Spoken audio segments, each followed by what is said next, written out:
propose que nous élevions nos voix en prière et que nous présentions maintenant ce temps de la prédication au Seigneur.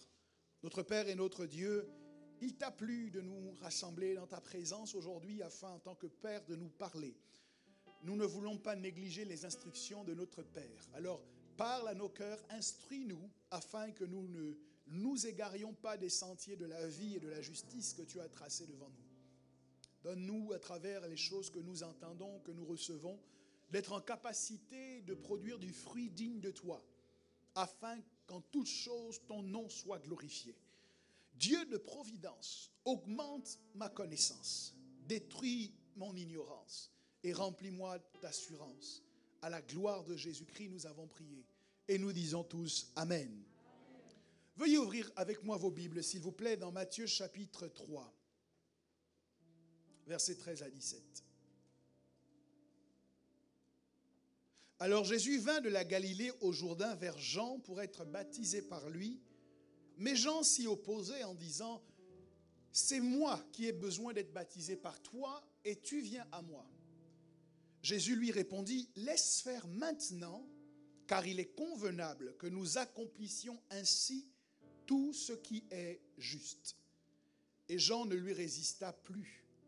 Dès que Jésus eut été baptisé, il sortit de l'eau, et voici, les cieux s'ouvrirent, et il vit l'Esprit de Dieu descendre comme une colombe et venir sur lui. Et voici, une voix fit entendre des cieux ces paroles, « Celui-ci est mon Fils bien-aimé, en qui j'ai mis toute mon affection. » Nous sommes privilégiés, en tant que pentecôtistes et charismatiques, de connaître le Saint-Esprit, de vivre l'effusion de l'Esprit, de parler en langue et de manifester les différents charismes, les dons spirituels, le parler en langue, la parole de connaissance, la parole de sagesse, le don de prophétie, le don de vision, le don de miracle. Nous sommes privilégiés de pouvoir vivre une vie chrétienne empreinte de puissance et de surnaturel. Toutes ces choses nous sont communiquées par le Saint-Esprit et il est vrai que lorsque nous parlons de l'Esprit de Dieu, si je devais faire ne serait-ce qu'un sondage très très rapide ici, lorsque nous parlons de l'Esprit de Dieu, nous pensons immédiatement à la puissance de Dieu. Nous pensons immédiatement au miraculeux, nous pensons au surnaturel. Et c'est une bonne chose.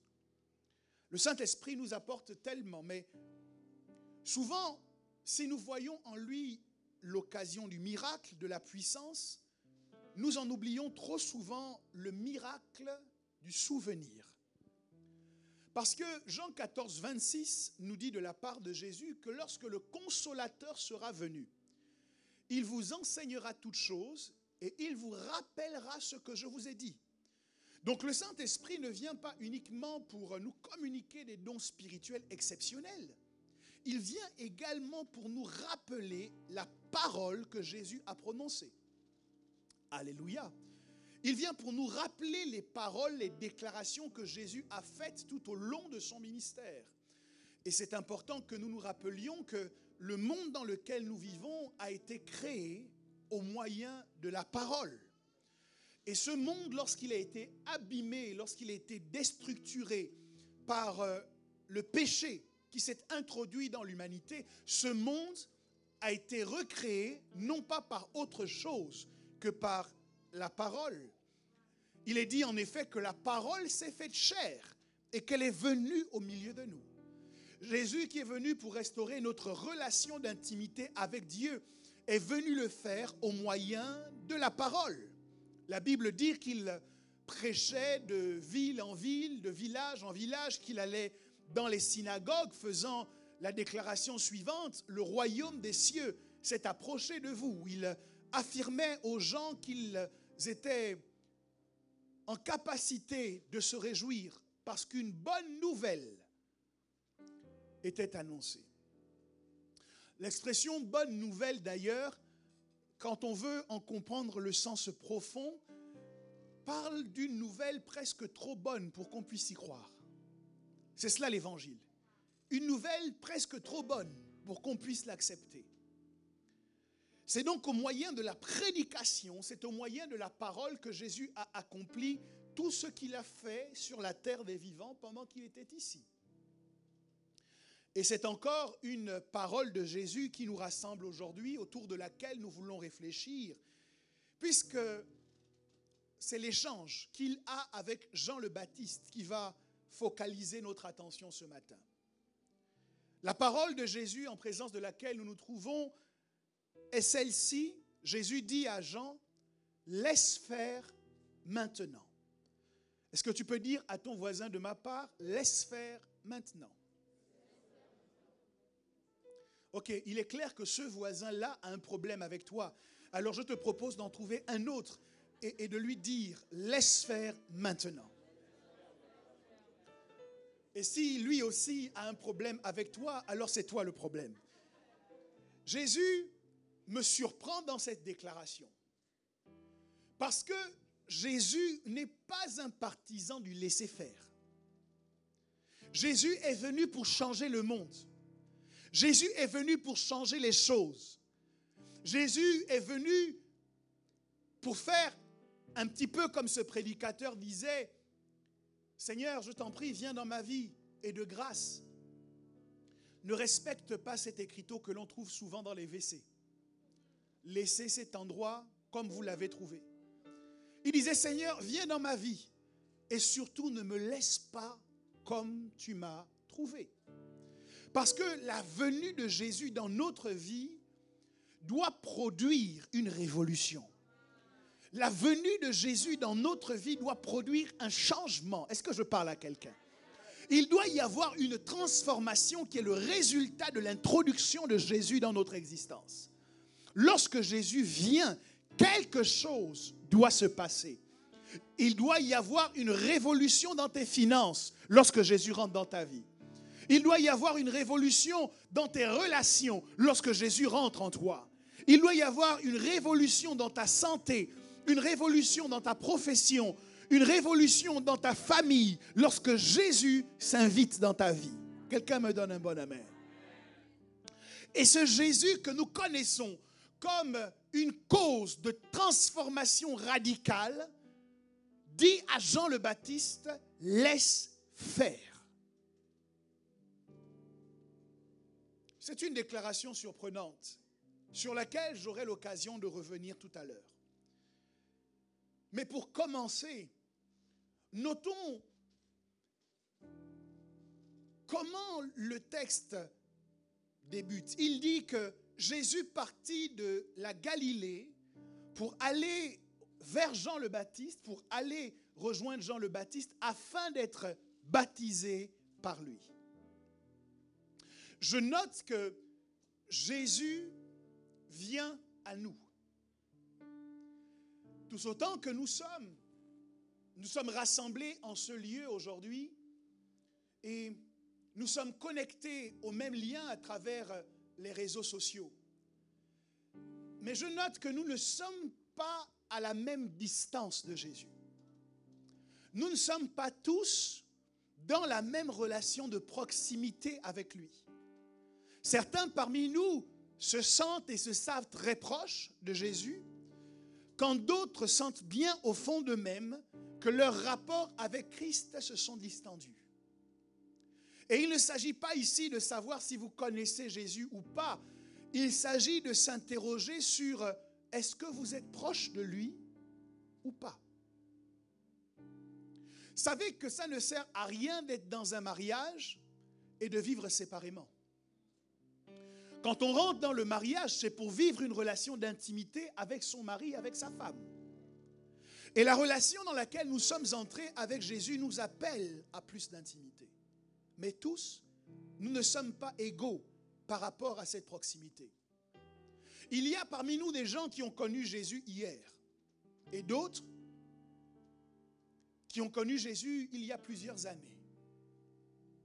Certains qui ont connu Jésus de façon classique et d'autres qui ont vu Jésus se révéler à eux de manière particulière. Mais nous ne sommes pas tous au même niveau. Et je veux parler ce matin à quelqu'un qui se sait loin.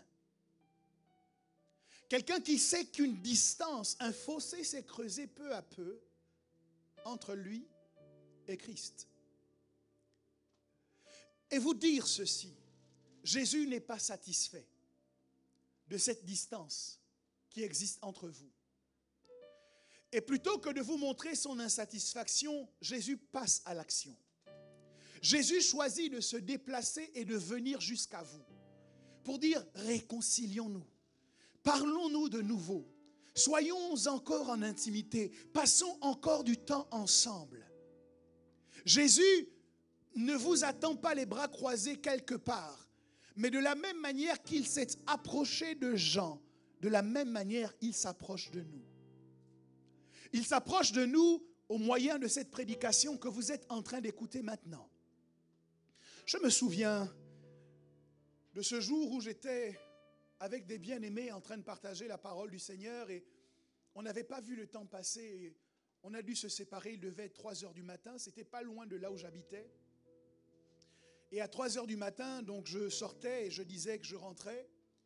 Et j'ai croisé sur le chemin un groupe de jeunes gens. Ils avaient une bouteille de whisky qui était posée sur la voiture, ils étaient en train de fumer. Ils étaient en train de passer ce qu'on dit être du bon temps. Et pendant que j'allais les dépasser, j'ai senti dans mon cœur qu'il fallait que je m'arrête et que je m'adresse à eux. Alors, à 3 heures du matin, je suis venu les voir et je leur ai demandé « Connaissez-vous Jésus ?» Une discussion s'est déclenchée et puis ils m'expliquaient pour quelles raisons certains d'entre eux étaient athées, pourquoi d'autres avaient abandonné la foi. Et puis, je m'efforçais de leur présenter l'Évangile. Et puis, il y a une question qu'ils m'ont posée, c'était de savoir, mais tu dis que tu crois en Dieu, mais nous, on ne le voit pas. Qu'est-ce qui t'emmène à dire que Dieu existe? Qu'est-ce qui nous prouve présentement que Dieu existe? Je leur ai demandé, est-ce que vous pourriez réfléchir un instant à la probabilité qu'à 3 heures du matin, quelqu'un s'arrête devant vous pour vous parler de Jésus? N'est-ce pas une preuve suffisante que Dieu existe et qu'il vous aime et qu'il veut se révéler à vous? Souvent, Jésus s'approche de nous, mais nous ne nous apercevons pas que c'est Jésus. Jésus s'approche de toi dans ce message que tu entends aujourd'hui. Il s'approche de toi dans le SMS que tu as reçu cette semaine. Il s'approche de toi dans le coup de téléphone que tu as entendu. Il s'approche de toi dans le verset biblique que tu as lu. Il s'approche de toi dans la citation que tu as vue sur les réseaux sociaux. Toutes ces choses sont des tentatives de Jésus pour se rapprocher de toi. Et ma prière, c'est que ce matin, tu acceptes d'être de nouveau proche de lui. Apocalypse 3:20 dit, « Voici, je me tiens à la porte et je frappe. Si quelqu'un entend ma voix et ouvre la porte, j'entrerai chez lui, je souperai avec lui et lui avec moi. » Je veux te dire, mon bien-aimé, de ne pas fermer la porte à Jésus, quelles que soient les raisons que tu pourrais avancer. Ouvre-lui la porte de ton cœur, laisse-le rentrer. Si tu l'en avais fait sortir, laisse-le rentrer à nouveau, qu'il soupe avec toi et toi avec lui. Job 33 au verset 14 nous dit, Dieu parle cependant tantôt d'une manière, tantôt d'une autre, et l'on n'y prend point garde. Je crois que Jésus s'approche de nous tantôt d'une manière, tantôt d'une autre, et l'on n'y prend pas garde. C'est pour cette raison que je vous encourage à prêter l'oreille au son de sa voix qui résonne dans ma voix. Tous autant que nous sommes, profitons de ces moments que Dieu nous donne pour nous rapprocher de lui alors qu'il s'est approché de nous. Il disait à ses disciples qu'il envoyait en mission de faire cette déclaration, de prêcher cette parole. Il disait, guérissez les malades, en Luc 10 au verset 9, guérissez les malades qui s'y trouveront et dites-leur, le royaume de Dieu s'est approché de vous. Jésus donc est venu jusqu'à Jean. La deuxième remarque que je fais par rapport à ce texte, c'est que Jésus vient à Jean pour être baptisé. C'est ce que le texte nous dit. Il vient vers Jean pour être baptisé par lui. Et je note ici que Jésus, quand il vient à nous, il vient toujours pour un but. Jésus vient toujours pour un objectif. Dis à ton voisin, Jésus a un but qu'il poursuit en venant à toi. Oui, je demande que nous le disions à haute voix pour l'intégrer mieux. Parce que de mon point de vue, c'est précieux de savoir donner du sens à notre vie chrétienne. De savoir qu'il y a un but à tout ça. Il y a une raison à nos rassemblements. Il y a une raison au culte que nous offrons à Dieu. Il y a une raison à nos dîmes, à nos offrandes. Il y a une raison à notre louange, à notre adoration. Il y a une raison à nos temps de prière. Il y a une raison à nos réunions. Il y a une raison à nos actes de piété. Et je sais que c'est extrêmement difficile de garder la direction quand on a perdu le sens. Pendant le confinement, on dit que beaucoup de gens sont passés par des périodes de questionnement. C'était le temps des questions et c'était le temps des remises en question.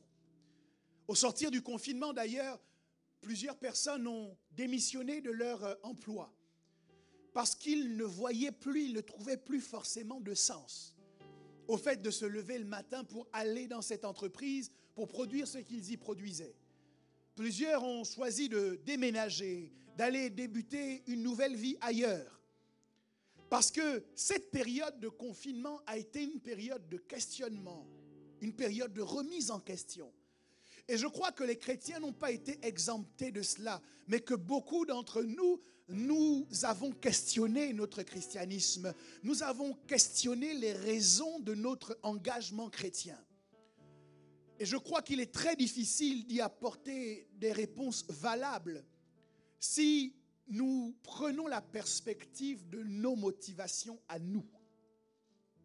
Souvent, pour répondre à ces questions, nous nous demandons pourquoi moi, je suis venu à Jésus. Pourquoi je sers Jésus? Pourquoi je suis Jésus? Et je crois que c'est une mauvaise façon de poser la question. Parce que les réponses que nous y apporterions seraient aussi diverses que nos expériences, que nos parcours respectifs, que nos propres vies. Si quelqu'un est venu à Jésus parce qu'il voulait se marier, il est normal qu'une fois marié, il n'ait plus envie de suivre Jésus.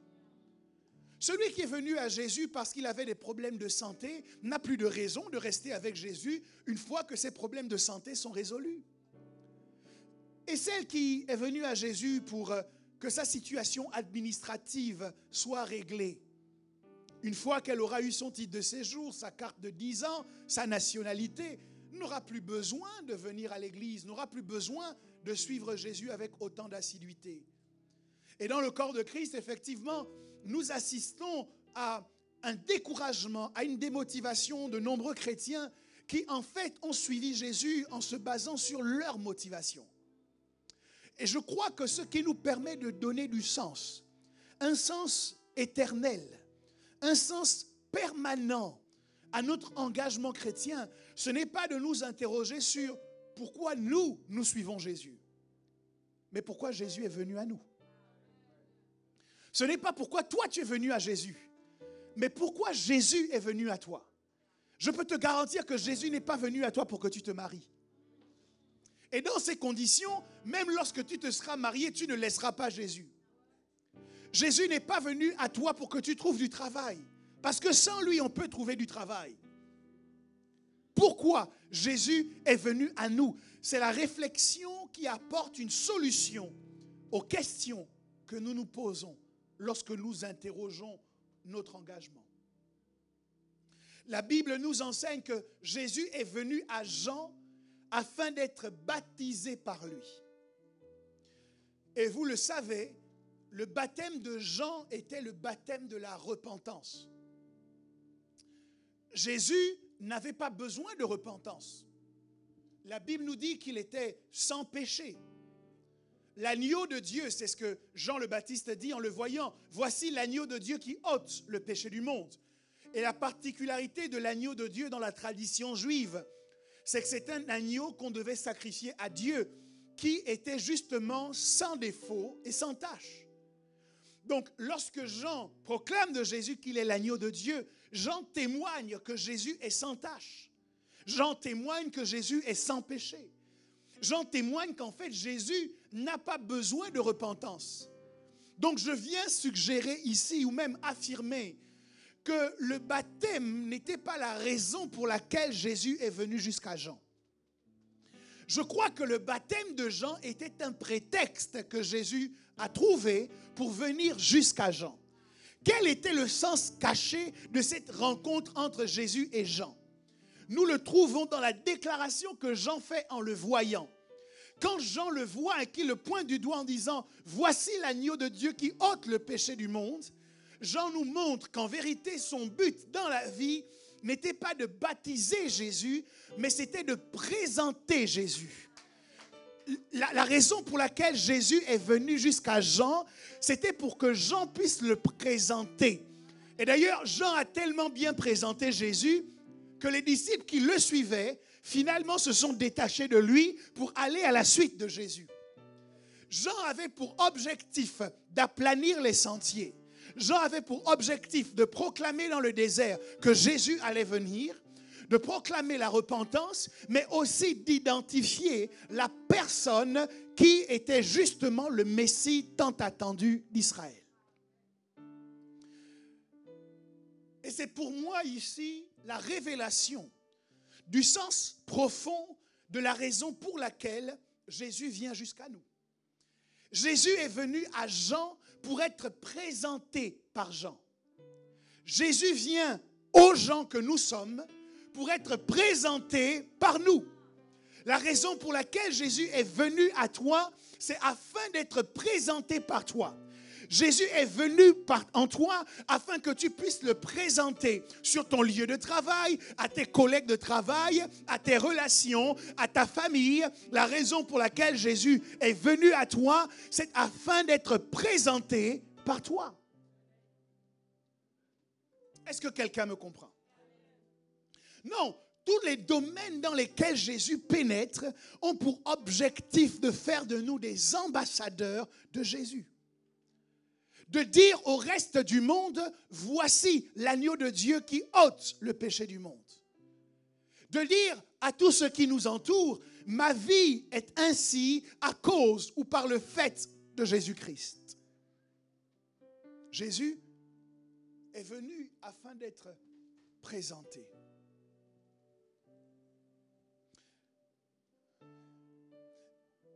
Et pour moi, lorsque nous avons compris que c'est le but de la venue de Jésus, ça change beaucoup de paradigmes. Alors certes, Jésus vient nous réconcilier avec le Père. Mais finalement, maintenant que nous sommes réconciliés avec le Père, pourquoi sommes-nous encore ici? La raison pour laquelle nous sommes encore sur la terre, c'est parce qu'il y a des hommes et des femmes qui marchent sur la terre, qui doivent, en regardant notre vie, voir Jésus.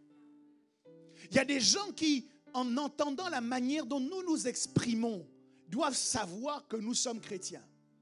Il y a des gens qui souffrent et qui pleurent parce qu'ils ont besoin de solutions. Dans un monde aussi difficile que le nôtre. Et ils ont besoin de voir à travers chacun de nous que Jésus est la solution.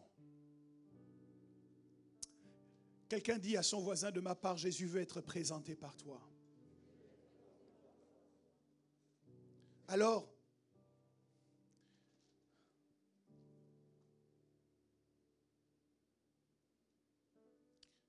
si nous pouvions penser un instant au but pour lequel Jésus est venu dans notre vie, nous pourrions aussi nous demander, est-ce que ce but est atteint aujourd'hui? Est-ce que ce but est atteint? Écoutez, si vous êtes en relation avec quelqu'un, une relation officialisée, par exemple, que vous êtes fiancé, que vous vous déplacez avec votre fiancé et qu'il y a là un de vos amis ou un de vos proches qui vous rencontre. Ça fait longtemps qu'on ne s'est pas vu après avoir échangé les civilités. Vous faites tout pour ne pas présenter à cette personne votre fiancé. Je me demande, quand cette personne-là part, dans votre couple, c'est la paix ou c'est la guerre? Ça va ou ça ne va pas? Je suppose que le monsieur, si c'est un monsieur, va vous dire, mais pour quelle raison tu ne me présentes pas? Aurais-tu par hasard des choses à cacher? D'ailleurs, la personne que nous avons rencontrée, est-ce vraiment ton frère? Est-ce vraiment ton cousin? N'est-ce pas par hasard quelqu'un avec qui il y a une histoire et tu ne veux pas brûler tes cartes? Et puis, la dame, si c'est une dame qui est dans cette situation, va également vous faire une scène. Parce qu'à un moment donné, elle trouve que si vous êtes fiancés, il est normal que vous puissiez la présenter. Oui ou non? C'est vrai ou c'est pas vrai? Alors, vous êtes d'accord pour le comprendre dans les relations humaines. Mais est-ce que vous savez que nous sommes l'épouse de Jésus? Est-ce que vous savez que Jésus est notre époux? Est-ce que vous savez que le Christ est notre mari et qu'il nous a dotés au prix de son sang, au prix de sa vie sur la croix de Golgotha? Chaque fois que nous rencontrons quelqu'un, ce que nous faisons avec cet époux, c'est que surtout nous le cachons derrière nous. Et nous disons, je ne veux pas te présenter mon mari. Je ne veux pas te présenter celui qui a changé ma vie. Je ne veux pas te présenter celui qui m'a transformé. Je ne veux pas que l'on sache sur mon lieu de travail que je suis chrétien. Je ne veux pas que l'on sache dans ma famille que je suis chrétien. Quel est l'état d'esprit dans lequel Jésus doit être lorsqu'il marche avec une épouse qui le cache comme ayant honte de lui? Il dit, celui qui a honte de moi devant les hommes, j'aurai honte de lui devant mon Père et devant ses anges.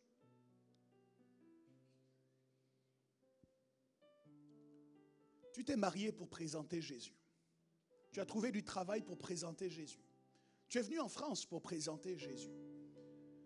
Tu as réussi à entreprendre parce qu'il faut que tu présentes Jésus à travers ton entreprise. Tu réussis dans tes études parce que par tes études, tu vas présenter Jésus.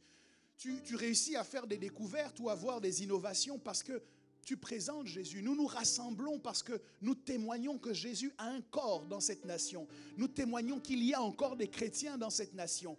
Nous faisons tout ce que nous faisons pour présenter Jésus à la face du monde. Et cependant, la Bible nous dit que Jean le Baptiste s'y opposait.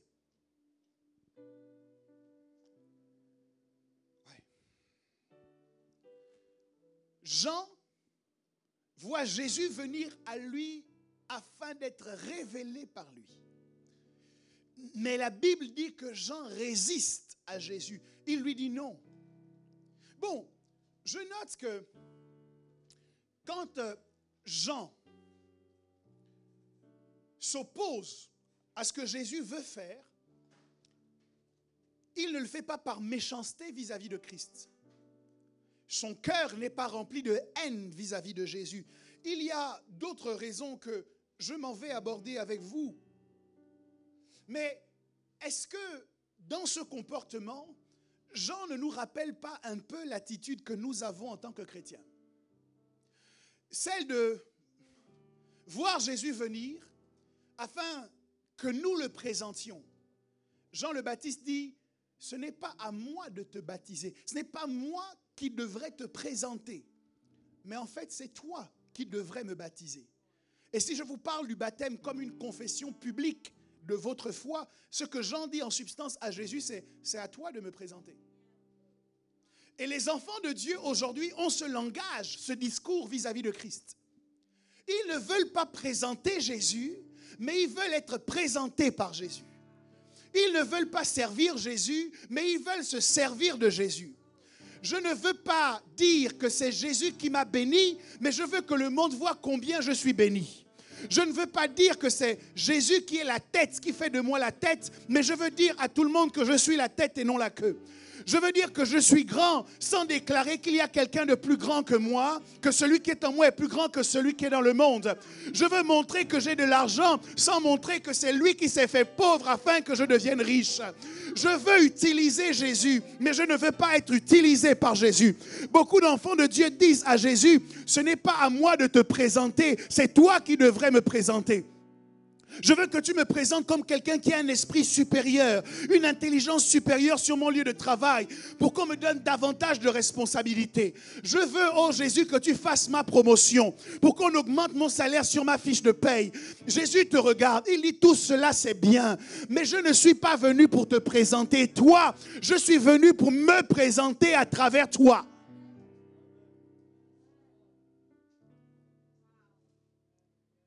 Je ne suis pas venu pour faire ta publicité auprès de tes collègues. Je ne suis pas venu pour te valider auprès de ta famille. Je suis venu dans le but que l'on me reconnaisse à travers toi.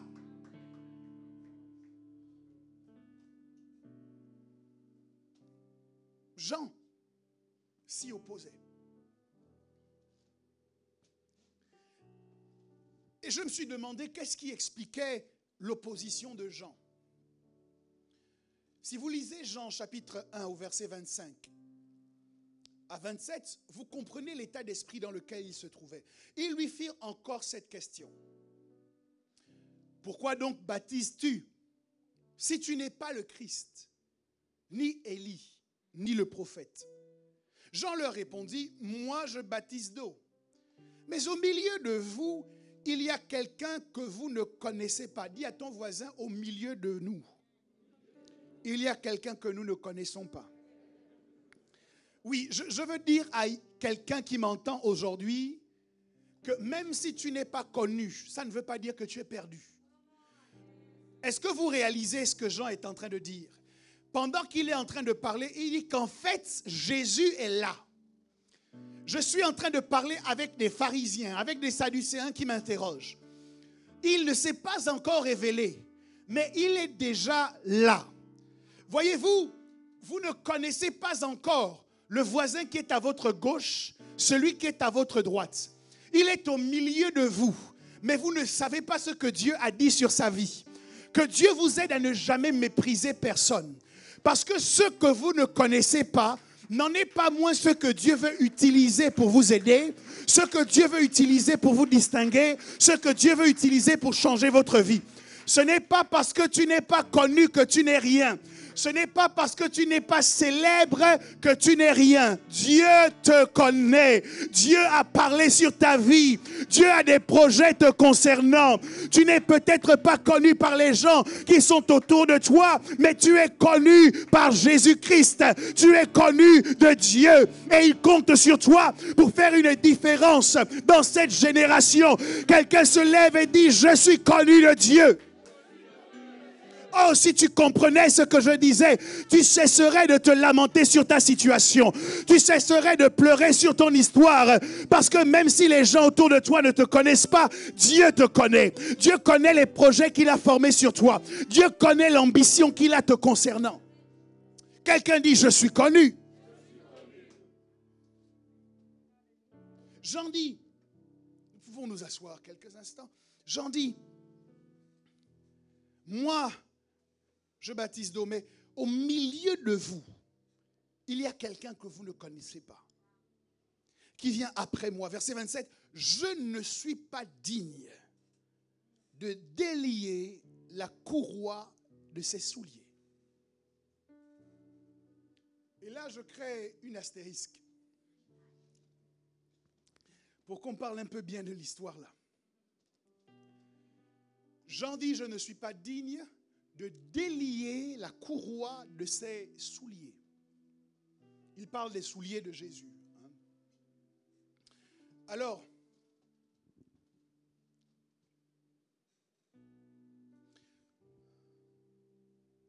je ne suis pas digne. Jean se sent indigne de délier la courroie des souliers de Jésus. Et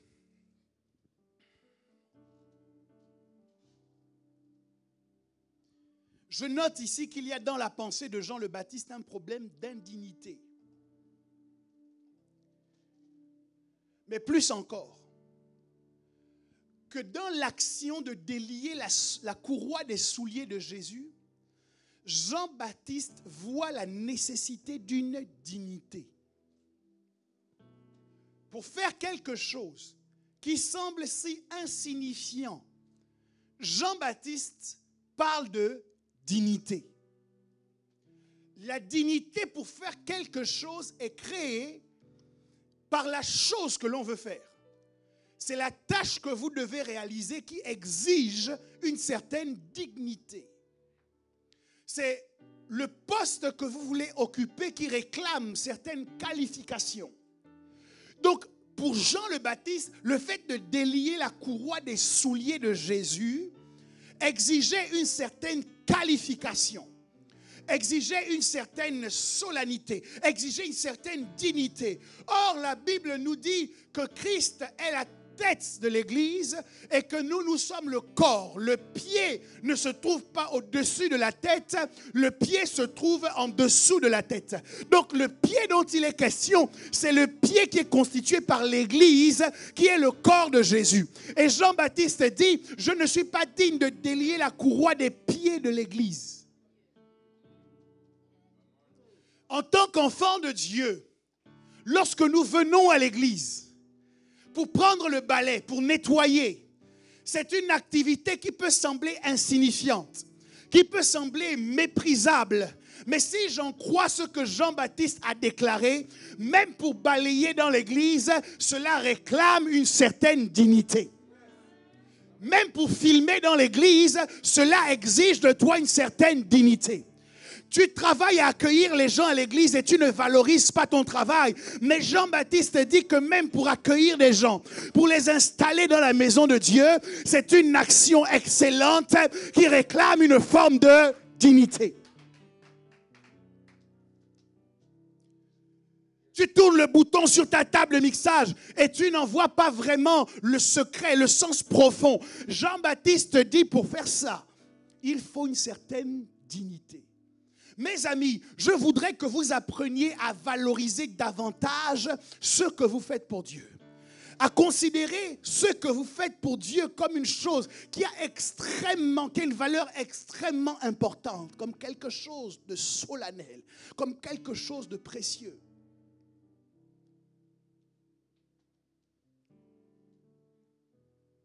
Servir à l'église, ce n'est pas comme servir ailleurs. Pour le faire, il faut être digne. Donc, si je comprends bien, Jean-Baptiste s'oppose à Jésus, non pas parce qu'il est contre Jésus, mais il s'oppose à Jésus parce qu'il a dit, moi je ne suis même pas digne de me baisser pour délier la courroie de ses souliers. Ça va commencer comment pour que je puisse le baptiser? Il y a des gens qui s'opposent à toi, pas parce qu'ils sont mauvais, mais parce que tu les dépasses. Parce que ce que tu portes est trop grand pour eux. Jean-Baptiste était intellectuellement limité. Il ne pouvait pas s'imaginer dans ses rêves les plus fous pouvoir plonger Jésus dans les eaux du baptême. Il ne pouvait pas l'imaginer. Et dans ces conditions, il est devenu un opposant au plan de Dieu dans la vie de Jésus. Donc il y a des gens qui deviennent opposants par ignorance. Ils s'opposent à vous parce qu'ils ne comprennent pas où est-ce que Dieu est en train de vous emmener. On a toujours fait les choses comme ça. On a toujours respecté ceci. On a toujours agi ainsi. Et dès que vous voulez changer, vous trouvez en opposition des gens qui ont marché avec vous, des gens qui ont parlé avec vous, des gens qui étaient d'accord avec vous, mais ils ne le sont plus, pas parce qu'ils sont mauvais, mais parce que vous portez quelque chose de trop lourd. Ça les dépasse. Dis à ton voisin, ça les dépasse. Au moment où vous commencez à déployer vos ailes comme un aigle pour atteindre des altitudes inégalées, c'est ceux qui étaient avec vous dans la basse-cour des poulets qui ne comprennent pas l'altitude que vous voulez prendre et c'est eux qui commencent à s'opposer. Mais tu n'es pas une poule, tu n'es pas un poussin, tu n'es pas un poulet, tu es un aigle. Il est temps que tes ailes soient déployées et que tu t'élèves. Ne te laisse pas limiter à cause de l'opposition suscitée par les rêves que Dieu a mis dans ton cœur. Est-ce que je parle à quelqu'un? Tous les opposants ne sont pas satanistes. Tous les opposants ne sont pas des sorciers. Il y a des opposants qui sont simplement ignorants. Ils luttent contre vous. Ils vous résistent parce qu'ils ne comprennent pas. Au sujet des Hébreux, l'apôtre Paul pouvait dire au sujet de ses frères qu'il regrette qu'ils aient du zèle, mais du zèle sans intelligence. Donc quand tu es zélé, mais que tu manques d'intelligence, tu vas combattre les choses pour lesquelles en fait tu devrais être zélé. Jean s'oppose à Jésus parce qu'il est limité par sa propre conscience. et parce qu'il se sent bien évidemment indigne. Je ne suis pas digne. Et là, vous entendez cette chanson que le diable vient répéter à nos oreilles. Chaque fois que nous devons faire quelque chose pour Dieu, nous entendons le diable nous dire « Tu n'es pas digne ». Chaque fois que nous devons louer, prier, adorer, servir, nous entendons le diable qui vient nous dire « Tu n'es pas digne ». Et il ramène à nos souvenirs les péchés que nous avons commis. Il ramène à nos souvenirs toutes les fois où nous n'avons pas été à la hauteur. Et comme Jean le Baptiste, nous disons nous aussi que nous ne sommes pas dignes. Et ce sentiment d'indignité nous emmène à refuser de le présenter. Vous aimez Jésus, mais plusieurs d'entre vous, vous ne le présentez pas sur votre lieu de travail parce que vous vous sentez indigne de le faire. Qu'est-ce que mes collègues vont dire lorsque je vais leur parler de Jésus? Toi, tu es chrétien, mais ce n'est pas toi qui as posé telle action, ce n'est pas toi qui t'es comporté comme ceci. Et dans ces conditions, ils savent toujours se souvenir de tout ce que vous avez fait de mal, mais jamais de ce que vous avez fait de bien. Ils ne notent pas le jour où vous avez gardé votre sang-froid. Ils ne notent pas le jour où vous avez pardonné.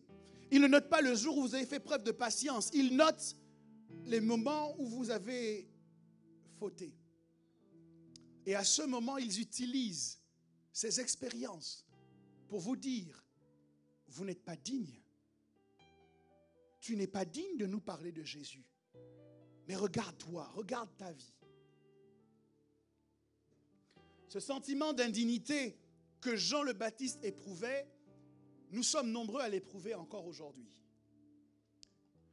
Et si Jean avait certainement raison, je veux vous dire que vous auriez tort de penser comme lui. Parce que depuis Jean, il y a quelqu'un qui est passé par là, qu'on appelle Jésus. Quelqu'un qui est passé par la mort et par la résurrection, qu'on appelle Jésus. Et la particularité de l'action de Jésus, c'est que les exigences de Dieu ne portent plus sur nous, mais sur ce que Jésus a fait. Alors certes, à titre humain, tu es indigne, mais quand Jésus a donné sa vie pour toi, tu es passé de l'état d'indignité à l'état de dignité. Maintenant, tu fais partie de son corps.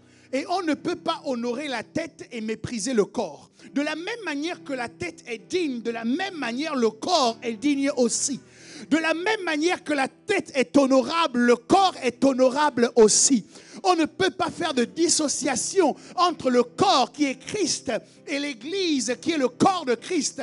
Il y a un même sang qui coule, aussi bien dans la tête que dans le corps. Et à cause de ce sang qui coule, nous pouvons, à la différence de Jean-Baptiste, nous lever et dire « Je suis digne de louer Dieu. Je suis digne de servir Dieu. Je suis digne de l'acclamer. Je suis digne de délier la courroie de ses souliers. Je suis digne de le représenter. Je suis digne de me tenir et de prendre position comme étant son ambassadeur. » Et lorsque le diable vient te mentir et te rappeler tes péchés, te rappeler ta culpabilité, dis-lui, Satan, tu es un menteur. Jésus a déjà payé le prix. Le châtiment qui me donne la paix est déjà tombé. Le châtiment à cause de mes mensonges est déjà tombé. Le châtiment à cause de mes fausses déclarations est déjà tombé. Le châtiment à cause de mes imperfections est déjà tombé. Quelqu'un dit, c'est déjà tombé. Dis avec moi, c'est déjà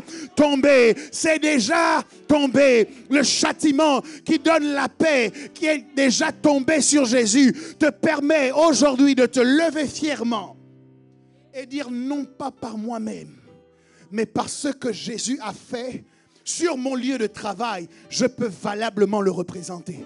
Quand on te dira, c'est vraiment toi qui parles de Jésus, tu pourras dire, c'est vraiment moi. Et je ne parle pas de Jésus parce que moi, je suis quelqu'un.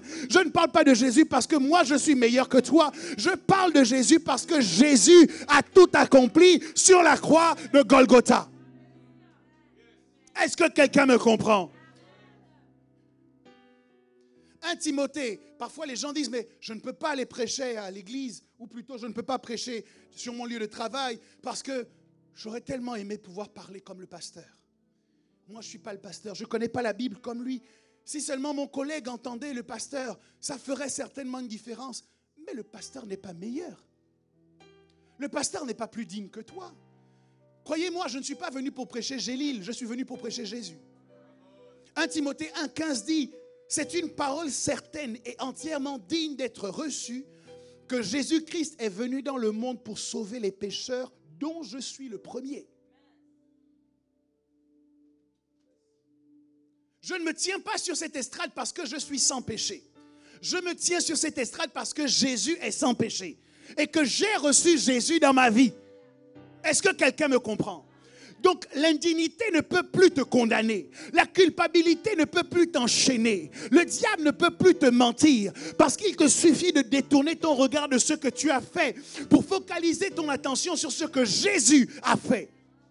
Jésus a payé le prix. Jésus t'a réconcilié avec Dieu. Et quand Dieu te regarde aujourd'hui, il te voit à travers le sang de Jésus. Certes, il n'y a aucun encouragement dans ce que je dis à vivre une vie de péché. Parce que le péché est un accès que nous donnons au diable pour nous faire du mal. Nous nous abstenons de pécher, mais pas pour que Dieu nous aime davantage. Pas pour que Dieu nous pardonne, pas pour que Dieu soit en amitié avec nous, parce que cela est déjà accompli en Jésus-Christ. Je veux que vous sachiez ce matin que Dieu ne cherche pas des gens dignes. Lorsque vous publiez une offre d'embauche, dans les caractéristiques qui définissent la personne que vous allez embaucher, il y a un certain nombre de lignes que vous devez mentionner. Vous devez dire quel type de diplôme elle possède. Vous devez dire quel tempérament est le sien. Vous devez dire un certain nombre de choses qu'elle doit réussir à faire pour être la personne la plus indiquée ou la mieux indiquée pour être engagée. Mais le ciel a publié une offre d'embauche que je voudrais vous lire. En Ésaïe 6,8. Il est dit, j'entendis la voix du Seigneur disant, qui enverrai-je? Qui marchera pour nous? Je répondis, me voici, envoie-moi. Qu'il me soit permis de vous dire, mes très chers frères et sœurs, qu'il y a une absence patente dans cette description de poste, de diplôme. Il n'y a aucune exigence de caractère, aucune exigence de compétence, aucune exigence de capacité, aucune exigence d'études particulières, aucune exigence de relations spécifiques, aucune exigence de la famille dans laquelle tu dois être né, aucune exigence de combien de temps tu dois être chrétien, aucune exigence. La question résonne et Dieu dit, qui enverrai-je? Et ta seule responsabilité, à toi comme à moi, c'est de nous approcher de Dieu et de dire, me voici, envoie-moi. Je n'ai pas les diplômes qu'il faut, mais tu peux te servir de moi.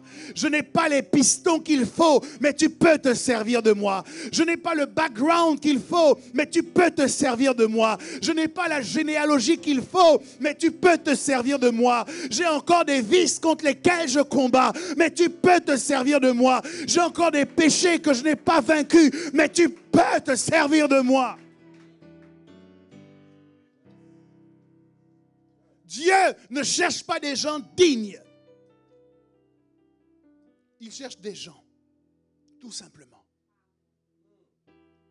Toutes les choses que j'ai apprises à faire à l'église, je les ai apprises parce que je n'appréciais pas que dans l'église, la maison de mon père, on manque de quelque chose alors que moi j'étais présent. C'est comme ça que j'ai appris le piano. Il n'y avait aucun instrumentiste à l'église. Et il fallait diriger le culte. Il y avait un piano qui était là. J'ai dit, je ne peux pas être là. Et la maison de mon père manque d'un musicien. Alors je suis allé sur le piano. Et j'ai dit, Seigneur, moi je veux te servir comme ça. De note en note, de touche en touche. Je me souviens que le premier culte que j'ai dirigé en jouant et en chantant et en m'accompagnant moi-même au piano, je ne connaissais que 3 accords. Do, Fa, Sol. J'ai dirigé tout un culte avec 3 accords. Et la présence de Dieu était là. Je n'avais aucun diplôme de musique. Mais j'avais un cœur disposé. Dieu ne demande pas ton diplôme. Dieu demande que ton cœur soit disposé. Si ton cœur est disposé pour le servir et pour lui donner ton meilleur, il fera des exploits à travers toi. Il fera des choses extraordinaires à travers toi. Quelle gloire y a-t-il à utiliser quelqu'un qui a toutes les compétences au départ, qui a tous les diplômes au départ? Dieu trouve que c'est trop facile. Il prend les choses viles pour confondre les sages. Il prend les pauvres pour confondre les riches. Il t'enlève de la poussière du fumier et il te fait asseoir à la table des puissants. Dieu est ce Dieu-là. Dieu est ce Dieu-là qui ne regarde pas ton indignité, qui ne se laisse pas freiner par tes incapacités. Il dit, qui enverrai-je? Qui marchera? Et la seule chose que nous avons à lui répondre, c'est me voici, envoie-moi.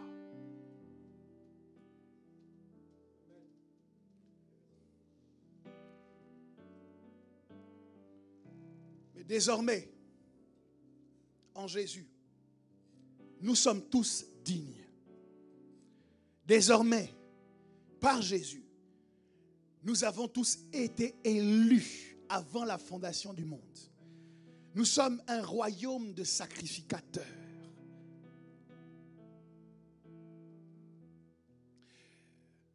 Pour répondre à l'opposition de Jean le Baptiste, Jésus va donc avoir cette phrase qui justifie le titre de ma prédication de ce matin. Laisse faire maintenant. Alors que tu t'opposes à Jésus et que tu ne veux pas le présenter pour toutes les raisons que tu connais, Jésus te dit, laisse faire maintenant. Tu n'as pas la vie qu'il faut, mais laisse faire maintenant. Tu n'as pas la situation matrimoniale idéale, mais laisse faire maintenant. Tu n'as pas les finances qu'il faut. Jésus te dit, laisse faire maintenant. Arrête de conditionner le fait de me représenter. Si je suis venu à toi, j'étais au courant de tout cela. Et c'est de ton cœur que je veux m'élancer pour affecter les vies de ceux qui gravitent autour de toi. Laisse faire. Ce qui m'embête ici, c'est que Jésus n'a jamais travaillé à SFR. Je le vois mal nous encourager à laisser faire. Ce qu'on apprend en tant qu'adulte, c'est justement à ne jamais nous laisser faire. En tant que parents, ce que nous apprenons à nos enfants, c'est à ne pas se laisser faire. Qui vient à l'église pour être encouragé à subir en silence? Qui vient à l'église pour être enseigné à être une victime? Personne. C'est pourquoi nous parlons beaucoup de lutter, de se battre, de ne pas subir, d'être des acteurs de notre vie et non pas des spectateurs. Mais les paroles de Jésus montrent que bien qu'il n'y ait aucun mal à être acteur de sa vie, parfois, dans certaines circonstances, la meilleure action s'appelle l'inaction. Jésus nous révèle que parfois, la meilleure chose à faire, c'est de ne rien faire. Jésus nous révèle que dans certaines conversations, la meilleure réponse à donner, c'est de ne pas répondre.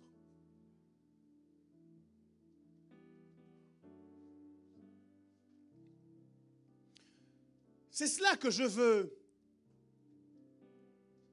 portez à votre connaissance maintenant. Dans cette vie où vous êtes en train de vous battre, faites-vous encore la part des choses entre ce pourquoi vous devez vous battre et ce pourquoi vous n'avez pas à vous battre? Un de mes fils me posait une question la dernière fois et je lui faisais cette réponse. Dans la vie, il faut savoir choisir ses combats.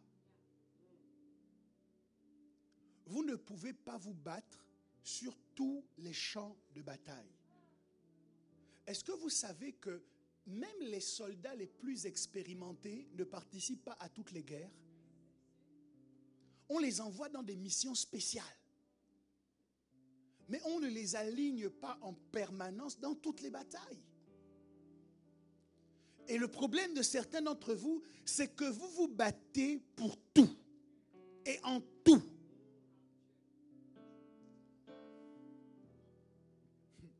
Bon, on me le reprochera certainement, mais je disais la dernière fois que quand je vois le comportement de jeunes filles de cité, je comprends bien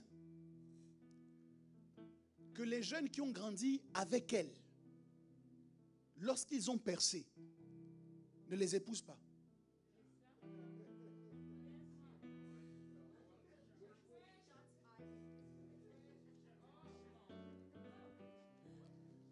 Vous les avez entendues? Vous avez le sentiment qu'elles sont toujours en train de se battre. À la moindre situation, c'est une embrouille qui est partie. Ziva, ziva, wesh, wesh, vas-y. Qu'est-ce que tu veux, tu m'embrouilles. Comment tu peux prendre quelqu'un comme ça pour l'emmener dans ta maison? La Bible dit qu'il vaut mieux habiter à l'angle d'un toit que de partager la maison d'une femme querelleuse. Et je parle des jeunes filles, mais je pourrais parler aussi des jeunes garçons.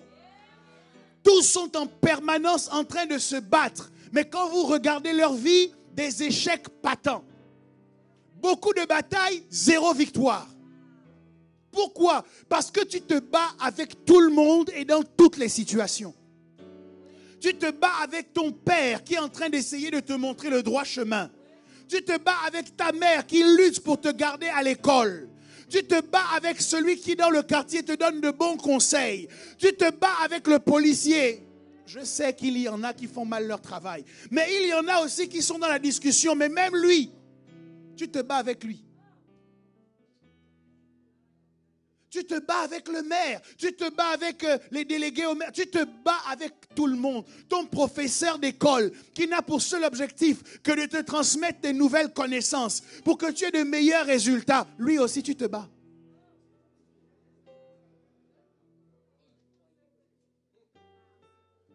Bataille permanente dans tous les domaines. Sauf que l'énergie que tu dépenses dans toutes ces petites batailles, c'est une énergie que tu aurais dû garder pour les batailles les plus importantes de ta vie. C'est lorsque tu comprends ça que tu saisis pourquoi Jésus dit à Jean, laisse faire maintenant. Il y a des situations dans lesquelles tu dois apprendre à laisser couler. Tu dois apprendre à laisser faire. Tu ne dois pas avoir une réponse à toutes les agressions. Tu ne dois pas avoir une réponse à toutes les oppositions. Il y a des situations dans lesquelles tu dois accepter de laisser faire. Parce que tu sais que devant, il y a une bataille plus importante.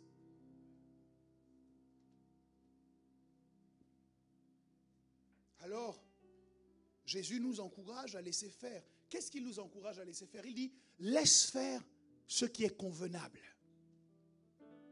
Il y a des choses qui conviennent. Cette personne est ton supérieur hiérarchique. Même si tu as plus de diplômes que lui. Même si parfois tu peux avoir plus d'ancienneté. Même si tu connais mieux le travail que lui. C'est lui ton supérieur hiérarchique. À la fin de l'évaluation, c'est lui qui va signer. Donc tu sais quoi? Il y a des moments dans lesquels tu dois laisser faire.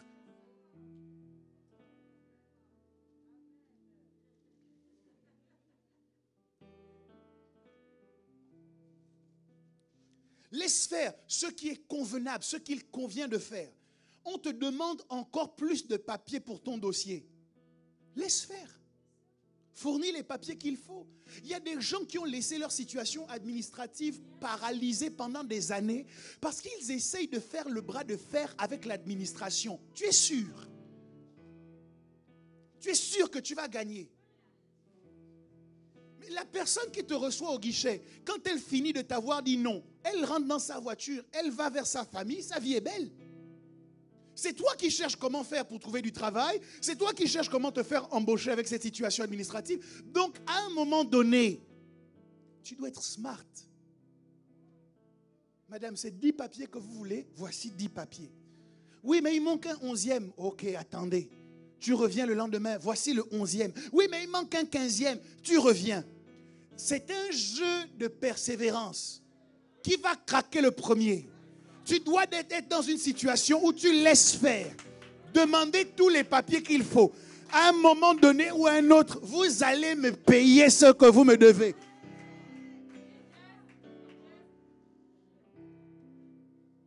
Tu ne peux pas être en train de te battre dans tout. Parfois, tu dois laisser faire. C'est Jésus qui nous dit ça. Laisse faire ce qui est convenable. Deuxièmement, laisse faire ce qui est juste. Une autre version dit, laisse faire ce qui est juste. Nous devons avoir la propension à accepter ce qui est juste, même lorsque cela ne tourne pas à notre avantage. Je suis embêté de voir des enfants de Dieu qui ne savent réclamer, revendiquer et reconnaître la justice que lorsqu'elle tourne à leur avantage. C'est toi qui as fait mal. On t'a attrapé en flagrant délit.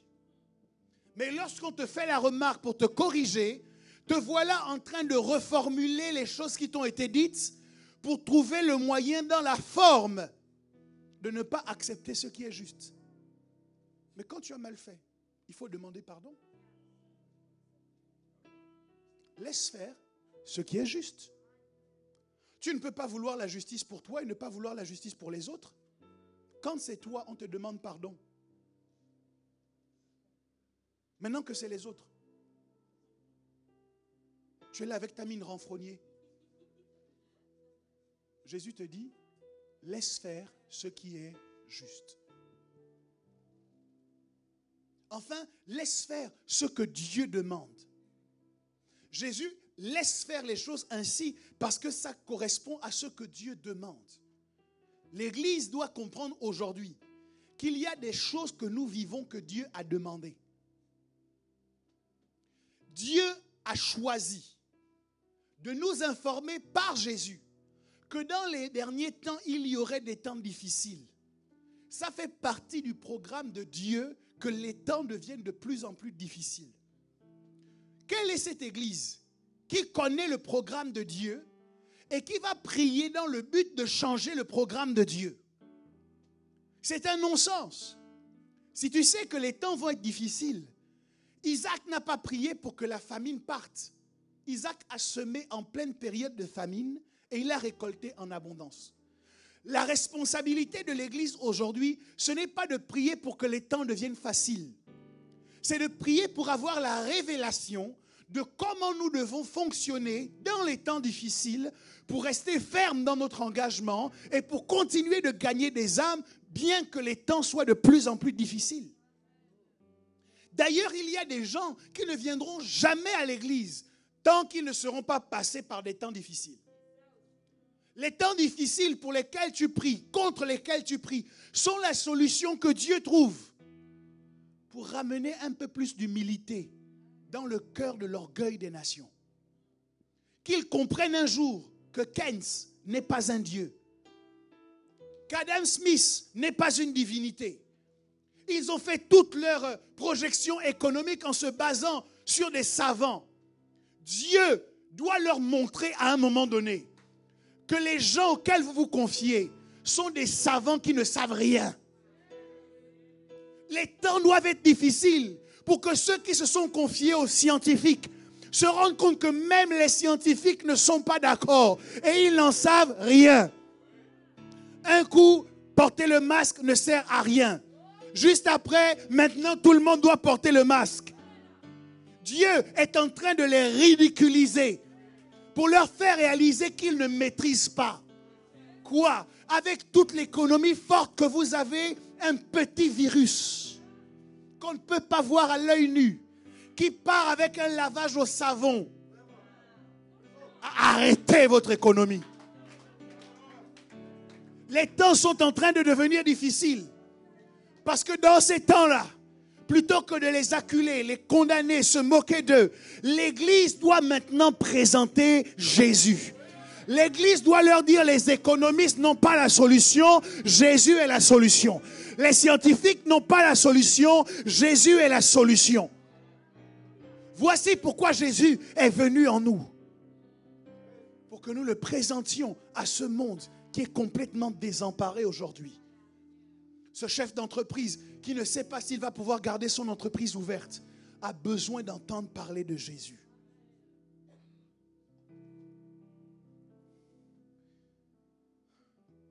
Quand le programme que Jésus est venu suivre a été respecté par Jean le Baptiste, la Bible dit que le ciel s'est ouvert.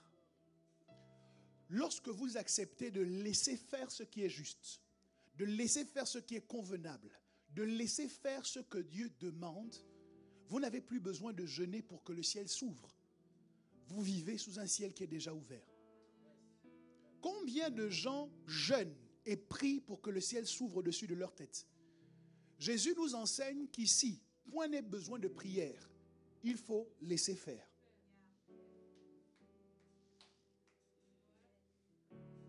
Lorsque le ciel s'est ouvert, une colombe est venue se poser sur Jésus. Le Saint-Esprit, sous la forme d'une colombe, est venu se poser sur Jésus. Je crois donc que laisser faire ce qui est convenable nous permet de déclencher le vol de la colombe.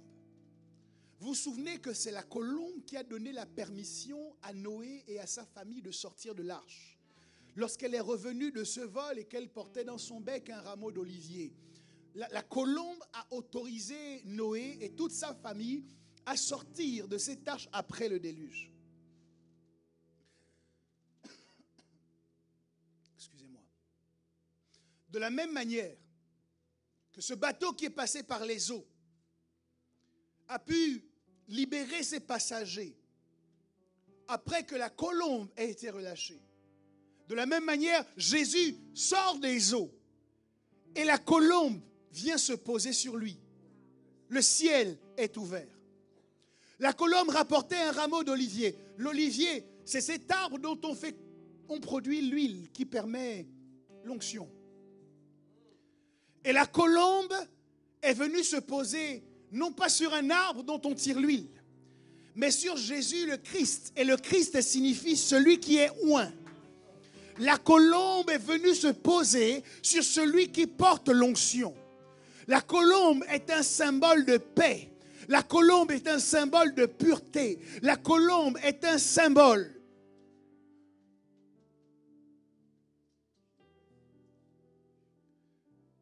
dont nous pouvons déclencher le vol en faisant ce qui est convenable. Ce que je comprends ici, c'est que si tu es passé par le déluge dans ta vie, accepte de laisser faire ce qui est convenable pour que le déluge s'arrête, que la colombe se pose sur toi, que tu puisses sortir de ces eaux avec onction et puissance. Tu continues à être ballotté par le déluge parce que tu n'as pas encore choisi de laisser faire. Mais quand tu acceptes de laisser faire, à ce moment-là, le ciel s'ouvre et tu es en capacité de recevoir une puissance surnaturelle qui te permet d'aller plus loin. Est-ce que quelqu'un me comprend? J'apprécie cette histoire parce que le ciel s'ouvre. Et vous savez combien c'est agréable de marcher sous un ciel ouvert. Sous un ciel ouvert, vos prières obtiennent un exaucement rapide. Sous un ciel ouvert, il y a un transfert de grâce qui s'opère avec fluidité. Et tout le monde nous dit que la terre sur laquelle nous vivons, le pays dans lequel nous sommes, risquent de vivre des choses de plus en plus difficiles. Pour ceux qui viennent d'ailleurs, qui sont originaires d'ailleurs, quand vous arrivez par exemple en France et qu'il y a un plat que vous aimeriez manger, un plat que vous avez connu dans votre enfance ou dans votre pays d'origine, et que les aliments qui permettent de produire ce plat ne sont pas sur le territoire, qu'est-ce qui se passe? Vous les faites venir d'ailleurs. Vous mobilisez quelqu'un qui se trouve dans votre pays d'origine, ou bien quelqu'un qui y va, en disant s'il te plaît, quand tu reviens, rapporte-moi ce type de piment-là.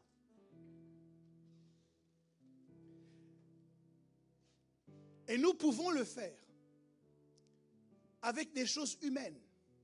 Mais je réalise qu'en tant qu'enfant de Dieu, si la terre sur laquelle nous marchons est censée connaître des situations difficiles, est censée connaître des périodes de rareté ou de pénurie, nous ne sommes pas uniquement des citoyens de la terre, mais nous sommes d'abord des citoyens du ciel. Et lorsque le ciel s'ouvre, c'est pour nous permettre d'activer des transferts depuis le ciel jusque sur la terre. L'argent dont tu vas manquer sur la terre, tu peux le faire transférer depuis le ciel. Les grâces dont tu manques sur la terre peuvent être transférées depuis le ciel. La puissance et l'autorité dont tu peux être amené à manquer sur terre, tu peux les faire venir depuis le ciel lorsque le ciel est ouvert. Et pour que le ciel soit ouvert, tu dois laisser faire.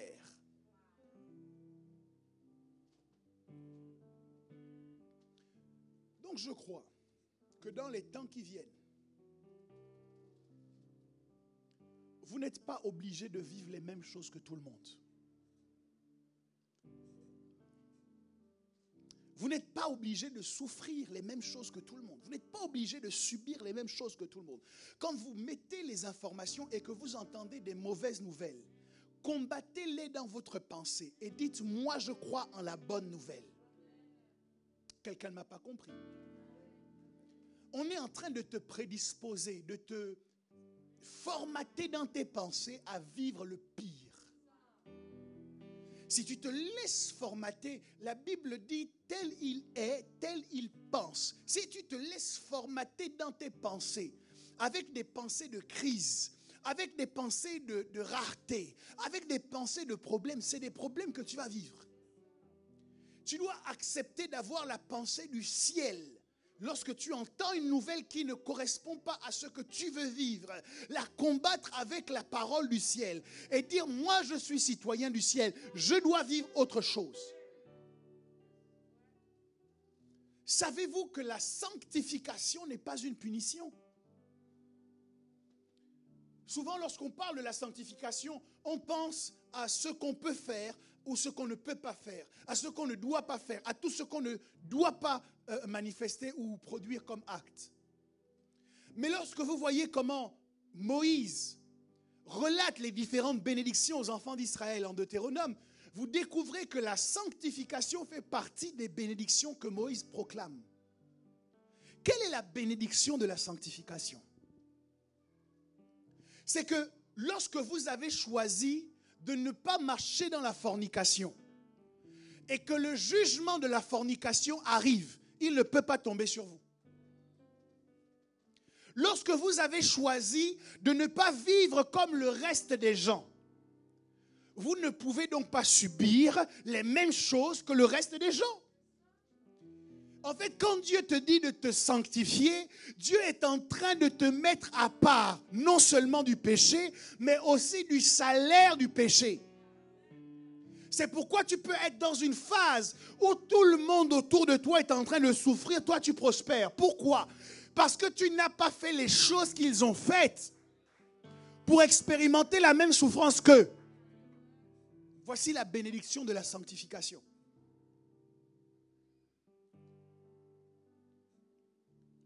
Et c'est cela que nous devons être amenés à expérimenter dans les temps qui sont en train de venir. Celui qui s'est sanctifié davantage doit vivre les avantages de sa sanctification. La Bible dit que celui qui aura semé pour la chair moissonnera de la chair la corruption. Mais celui qui aura semé pour l'esprit moissonnera de l'esprit la vie éternelle. Si tu as semé pour l'esprit, alors je proclame que le ciel est ouvert sur ta vie. Alors que la colombe a commencé son envol, qu'elle a pris son envol, j'ouvre une saison de paix, là où tout le monde parle de guerre. J'ouvre une saison de prospérité, là où tout le monde parle de crise. J'ouvre une saison d'exception, où tout le monde va vivre la généralité. Cette sœur me rendait témoignage pendant le confinement. Elle ne savait pas quand est-ce qu'elle a envoyé le CV à cette entreprise. Mais en plein confinement, on l'appelle pour dire « Nous, on veut vous embaucher ». Au moment où les entreprises sont en train de licencier, où elles sont en train d'essayer de limiter la casse, il y a des gens qu'on ne licencie pas mais qu'on embauche. Il y a des gens qu'on augmente. Il y a des gens dont on augmente la valeur sur la fiche de paye parce que vous n'êtes pas comme tout le monde. Le ciel est ouvert sur ta vie maintenant. Je proclame que le ciel est ouvert sur ta vie maintenant. Et tu dois expérimenter les bénédictions qui sont liées à un ciel ouvert. Marche sur un ciel ouvert maintenant. Marche sous un ciel ouvert. Que tes exaucements soient rapides. Que tes prières soient entendues. Que tes besoins soient pourvus avec fluidité et avec facilité. Le ciel est ouvert. Cette colombe est en train de se poser sur toi maintenant. Cette colombe symbolisée par l'Esprit de Dieu. Cette colombe se pose sur toi et il te confère une capacité surnaturelle pour aller encore plus loin. Ma maman, ma cheketos.